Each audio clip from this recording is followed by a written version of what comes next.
हर हर महादेव। राधे राधे दोस्तों, कैसे हैं आप सभी। उम्मीद करते हैं आप सभी एकदम बढ़िया होंगे, खुश होंगे। भगवान भोलेनाथ की कृपा आप सभी पर हमेशा बनी रहे।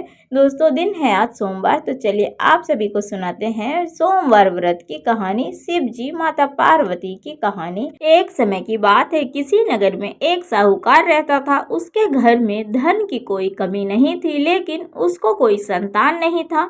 इस कारण वह बहुत दुखी रहता था।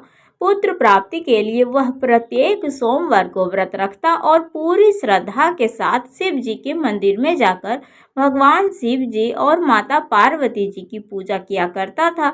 उसकी भक्ति भाव को देखकर मां पार्वती एक दिन प्रसन्न हो गई और भगवान शिव से उस साहूकार की मनोकामनाओं को पूर्ण करने के लिए आग्रह करने लगी। पार्वती जी की इच्छा सुनकर भगवान शिव ने कहा, हे पार्वती, इस संसार में हर प्राणी को उसके कर्मों का फल मिलता है और जिसके भाग्य में जो भी है उसे वह भोगना ही पड़ता है। लेकिन पार्वती जी ने साहूकार की भक्ति का मान रखने के लिए उसकी मनोकामना पूर्ण करने की इच्छा जताई। मां पार्वती के आग्रह पर शिव जी ने साहूकार को पुत्र प्राप्ति का वरदान तो दे दिया, लेकिन साथ ही यह भी कहा कि उस बालक की आयु केवल 12 वर्ष तक ही रहेगी। मां पार्वती और भगवान शिव जी की बातचीत को साहूकार सुन रहा था। उसे न तो इस बात की कोई खुशी हुई और न ही दुख। वह पहले की ही भांति भगवान शिव जी की पूजा आराधना करता रहा। कुछ समय के बाद साहूकार के घर में एक पुत्र का जन्म हुआ। जब वह बालक 11 वर्ष का हुआ तो उसे पढ़ने के लिए काशी भेज दिया गया। साहूकार ने पुत्र के मामा को बुलाकर उसे बहुत सारा धन दिया और कहा, तुम इस बालक को काशी विद्या प्राप्ति के लिए लेकर जाओ और मार्ग में यज्ञ कराते हुए जाना। जहाँ भी यज्ञ कराओ वहाँ ब्राह्मणों को भोजन कराना और दक्षिणा भी देते हुए जाना। दोनों मामा भांजे इसी तरह यज्ञ कराते और ब्राह्मणों को दान दक्षिणा देते काशी की ओर चल पड़े। रात में एक नगर पड़ा जहां नगर के राजा की कन्या का विवाह था, लेकिन जिस राजकुमार से उस कन्या का विवाह होने वाला था वह एक आंख से काना था। राजकुमार के पिता ने अपने पुत्र के काना होने की बात को छुपाने के लिए एक चाल सोची। साहूकार के पुत्र को देखकर उसके मन में एक विचार आया।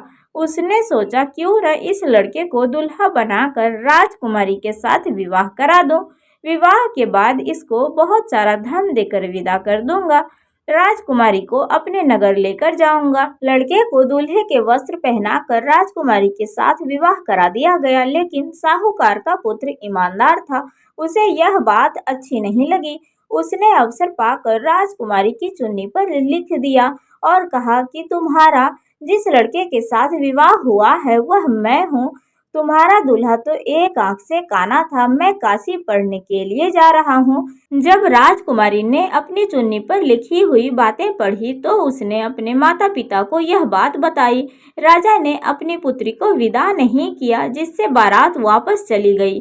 दूसरी ओर साहूकार का लड़का और उसका मामा काशी पहुंचे। वहां जाकर उन्होंने यज्ञ किया। जिस दिन लड़के की आयु 12 वर्ष की होने वाली थी उसी दिन यज्ञ रखा गया। लड़के ने अपने मामा से कहा कि मेरी तबीयत कुछ ठीक नहीं है। मामा ने कहा, तुम अंदर जाकर आराम करो। शिव जी के वरदान अनुसार कुछ ही देर में उस बालक के प्राण निकल गए। मृत भांजे को देखकर उसके मामा ने विलाप करना शुरू कर दिया। संजोगवश उसी समय शिव जी और मां पार्वती उधर से गुजर रहे थे।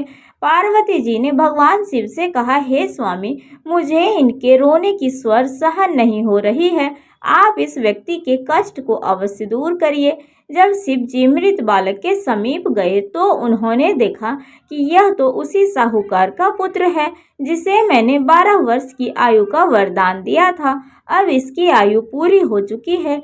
लेकिन मातृभाव से विभोर माता पार्वती जी ने कहा, हे महादेव, आप इस बालक को और आयु देने की कृपा करें, अन्यथा इसके वियोग में इनके माता पिता भी तड़प तड़प कर मर जाएंगे। माता पार्वती के आग्रह पर भगवान शिव ने उस लड़के को जीवित होने का वरदान दे दिया। शिव जी की कृपा से वह लड़का जीवित हो गया। शिक्षा समाप्त करके लड़का अपने मामा के साथ अपने नगर की ओर चल दिया। दोनों चलते हुए उसी नगर में पहुंचे जहां उसका विवाह हुआ था। उस नगर में उन्होंने यज्ञ का आयोजन किया। उस लड़के के ससुर ने उसे पहचान लिया और महल में ले जाकर उसकी खातिरदारी की और अपनी पुत्री को उसके साथ विदा किया। इधर साहूकार और उसकी पत्नी भूखे प्यासे रहकर अपने बेटे की प्रतीक्षा कर रहे थे। उन्होंने यह प्रण कर रखा था कि यदि उन्हें अपने बेटे की मृत्यु का समाचार मिला तो वो भी अपने प्राणों को त्याग देंगे। परंतु अपने बेटे की जीवित होने की समाचार को पाकर वह बेहद प्रसन्न हुए। उसी रात भगवान शिव ने व्यापारी के स्वप्न में आकर कहा, हे श्रेष्ठी, मैंने तेरे सोमवार के व्रत करने और व्रत कथा सुनने से प्रसन्न होकर तेरे पुत्र को लंबी आयु प्रदान की है। इसी प्रकार जो भी कोई व्यक्ति सोमवार का व्रत करता है या कथा सुनता है और पढ़ता है, उसके सभी दुख दूर होते हैं और उसकी समस्त मनोकामनाएं पूर्ण होती है। तो बोलिए हर हर महादेव। तो दोस्तों ये थी सोमवार व्रत की कहानी। आप सभी को कैसी लगी?